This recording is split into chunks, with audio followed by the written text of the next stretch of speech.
કોંગ્રેસના રાહુલ ગાંધીની ભારત જોડો ન્યાય યાત્રા આજે બોડેલી ખાતે આવવાની છે, ત્યારે આપણી સાથે કોંગ્રેસના જે નેતાઓ છે તેમની સાથે સીધી વાત કરીશું।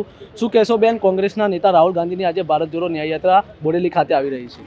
ખૂબ સમયથી ઘણા ઉત્સાહથી રાહુલજીની આ યાત્રાની અમે રાહ જોતા હતા।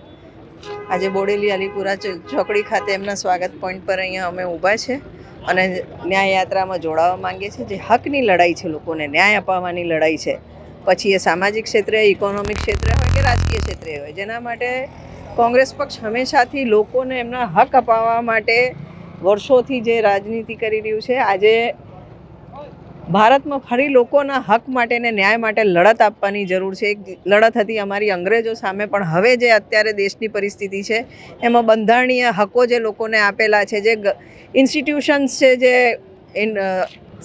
નેશનલ ઇન્સ્ટિટ્યુશન છે, ઈડી, સીબીઆઈ, જેનો મિસયુઝ અમે દિવસ રાત જોઈ રહ્યા છે, બેરોજગારી, મોંઘવારી વધી રહી છે, લોકોને એમનો બેઝિક અધિકાર અત્યારે right to information, right to education ને તમામ રાઇટ જે કોંગ્રેસ પક્ષ દ્વારા આપવામાં આવ્યા હતા એનું બી હનન થતું જોવાઈ રહ્યું હોય, ત્યારે લોકોની ન્યાયની આ લડાઈ માટે અમે ન્યાય યાત્રામાં જોડાવા અહીંયા આવ્યા છીએ। રાહુલ ગાંધી જોડે એવી તો કઈ વાત લઈને તમે જવાના છો? આગામી લોકસભાની ચૂંટણી પણ નજીક આવી રહી છે।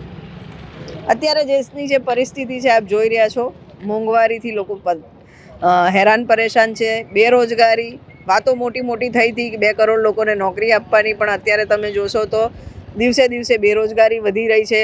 જીવન જરૂરિયાતની જે વસ્તુની કોસ્ટ હતી એ દરેક ગૃહિણીનો ખર્ચો દોઢો થઈ ગયો છે। રાંધણ ગેસની વાત કરીએ, પેટ્રોલની વાત કરીએ, તમામની સીધી અસર જ્યારે મોંઘવારી પર થતી હોય છે। ભારત દેશની જે આર્થિક નીતિઓ રહી છે પહેલાં, હવે એવું લાગે છે કે અમુક ઉદ્યોગપતિઓ માટે જાણે દરેક નીતિ ઘડાતી હોય, ઉદ્યોગપતિઓના દેવા માફ, અને જે તમે જોશો ગરીબ કિસાનો છે એમના દેવા માફ નથી કરવામાં આવતા। તો આ તમામ વસ્તુ લોકોના ન્યાયને હકની લડાઈ છે અને લોકોને એમના અધિકારો પાછા આપશું, સમાન અધિકાર જે તમામને ભારતના બંધારણે આપ્યા છે। અત્યારે તમે જોશો તો રાષ્ટ્રવાદના નામે જાતિવાદી ઝઘડા અને જે રીતનું માહોલ કરી રહ્યા છે, તો ભારતને ફરી અખંડ ભારત તરીકે રાષ્ટ્રવાદ તરફ લઈ જવા માટેની આ લડાઈમાં અમે મિશન થઈશું। તો આ હતા કોંગ્રેસના નેતા જે રાહુલ ગાંધી આજે બોડેલી ખાતે આવી રહ્યા છે, અને જે રાહુલ ગાંધી સાથે જે વાત કરવાના છે તે તમામ મુદ્દે આપણી સાથે વાત કરી છે। Rihan Patel, vibes of India Gujarati news, Chhota Udepur.